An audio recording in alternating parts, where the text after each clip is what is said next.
And we're back, part two.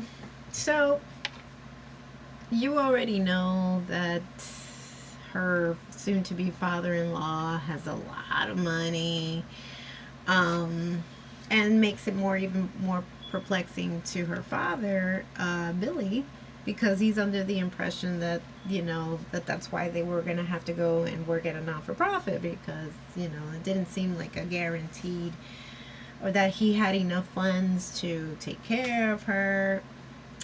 I want to say that, and again, this is to say that maybe Andy's, because of his age, it represents that age group that's still very male chauvinist, very, the one that's paying is the one that leads or the one that makes the moves, aka paga, right?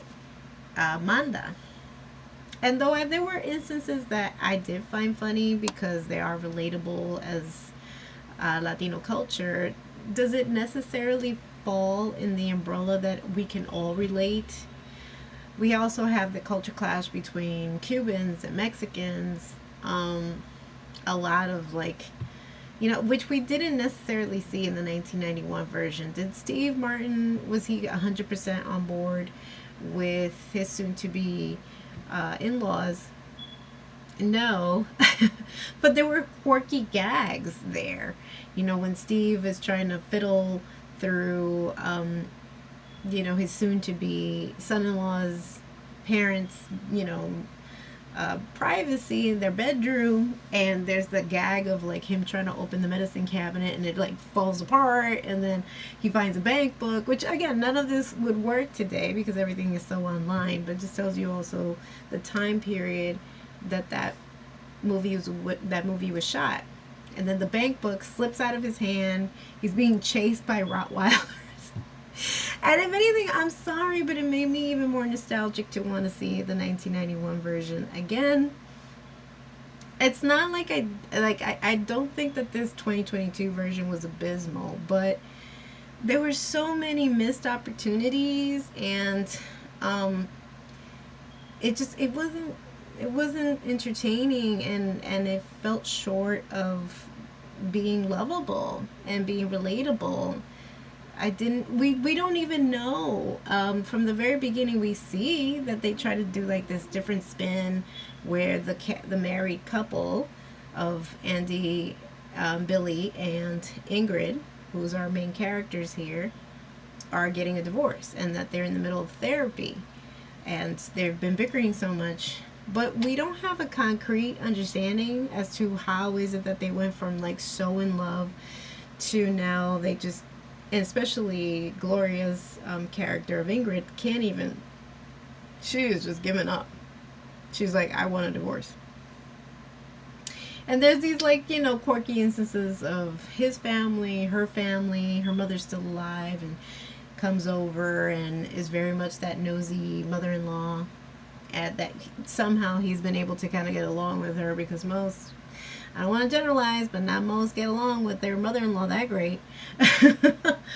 um, and he insists on everybody being there because Sophie, which is his beloved child, is coming back. They had no clue that she was gonna like let them know that she was getting married. They were gonna actually announce their divorce at this particular event or dinner, special dinner. And again, trying to throw in something new, we have Sophia and Cora here, who have played the siblings.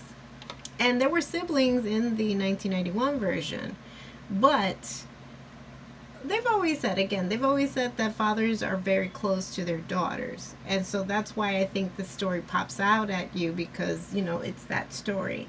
And then we have the sibling of the little kid, which made him so endearing. He was still a child, so there's no real competition here. Played by Kieran Culkin. I didn't pronounce that. I don't think I pronounced it correctly. Who plays Maddie Banks. And Kimberly Williams is who plays Annie Banks. And they're just so cute with each other. They're not in competition with each other.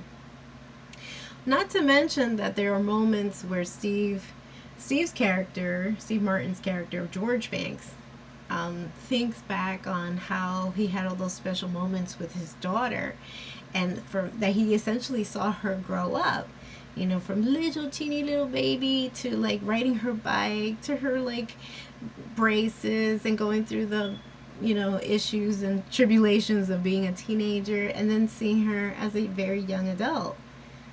And we don't have that in the 20s. Again, I don't know if this has something to do with COVID and it being difficult to shoot all that, but then for that, then y'all should have just kind of put it on hold for a little bit, because we don't warm up to these characters. I loved it. I loved that they really did try and, you know, emphasize on representation, and even the artists that they brought in. They brought in Osuna, who's a big like reggaetonero right now, who's popping in Puerto Rico. Although there are some issues tied to this particular artist, which I don't know. Again, allegedly, I'm not 100%. I don't want to politicize his channel, but you can do your own research on Google. I don't know if he was a wise choice, but nonetheless, I get it. And there are punches of color. There are a lot of people of color in the background. And I'm sorry, we're having the whole In the Heights effect again. The leads aren't too melanin. We don't see much color. Everybody, here's the reinforcement of the lighter toned Latino, you know, playing these big roles. And have we really told a story that's really representative? Now, I'm not saying that Latinos don't come in this color. Absolutely, like you can see. But we need to be fair, and we need to showcase the rainbow of color that exists for Latinidad. And we have yet to see that. We have a very Cuban American family, and then we have a Mexican family, and nobody is of a particular tone. Everybody's very fair. If you really wanted to showcase Mexican culture, then give me, what's her name? Give me a Yalitza Aparicio, who was the lead character in the Oscar winner of Roma that premiered on Netflix and won that year. Give me an indigenous looking Mexican. Don't give me what we've been seeing in telenovelas since forever. We've always seen the more European-esque. You know, even our lead, beautiful. He's beautiful. He played, for heaven's sake, he did the biopic or docu-series based on Luis Miguel, which I get it. He had to look the part. Luis Miguel is very fair. I believe his background is Spanish, but he was born and raised. Actually, he was born in Puerto Rico, and then he was raised in Mexico. And so, but he passes, like, not for nothing. I'm seeing him, and all I'm seeing Luis Miguel, Diego Boneta, beautiful man. And I recommend you watching his the docu series based on Luis Miguel. But again, have we really changed? The comedic spin too. So we had our Martin Short in 1991, who had that big old thick accent. We don't even know where he's from. France, or he's from Yugoslavia. I don't know where he's from. Russia. And he's like funk, you know, and exaggerated words. And we don't have that here. We have is Chloe Fineman, who's a new SNL member. Brilliant comedian, and she really can put on any accent, but she doesn't do anything here like that. She's just kind of more of an influencer, very, you know, let's get on Instagram. I'm known more for my Instagram pics. And there were moments, like even the way she would describe it, instead of saying Latinx, she would say Latinx, which I thought that was funny. It had moments that was like genuinely funny, punches of like yuck or whatever. And again, no shade to Andy Garcia. He does know comedic timing. But he's not known for those characters. He's really more known for his serious roles and his very Italian American roles. Although I went down his whole IMDb page, and yeah, there were instances he played Latino characters, but he's not known for those characters. I mean, just look up Godfather Part 3. what's another one? The Untouchables, Internal Affairs. I mean, no shade. He worked with De Palma. He's worked with Francis Ford Coppola. He had the actors life that everybody in the industry was like would give their left arm for. And no shade to him. Look, we all had to do what we had to do back in the day. It wasn't as progressive as it is today. But again, I don't think that the story was necessarily fresh. I can't recall a single scene that I'd be like, yes. I feel like the 1991 version set the bar so high that it's really hard to kind of like live up to that, because for a lot of us film fanatics, and I consider myself one, that story, that 1991 version, will just be a part of pop culture. It will always be a part of popular culture. The soundtrack, the storytelling, the that love that was expressed amongst that family. And I get it, they were trying to do a different spin with the whole like parents being divorced, but it really fell short, and maybe had to do, sorry to do, I don't want to poo poo anybody, but maybe the script was missing something, because it didn't present enough information for us to care about why they were getting a divorce. We were kind of like, and then when they make up at the end, we're kind of like, oh. And we had like one instance of them as a family when they were probably like building wealth.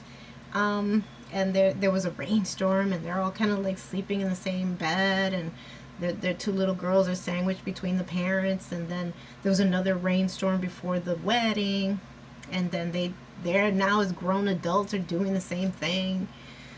Also, I feel like because there were two girls, I feel like there was more of a rivalry there, and not necessarily from the eldest, but I know that it felt really off. It felt like the sisters, like especially the younger sister, felt that she couldn't live up to her older sibling.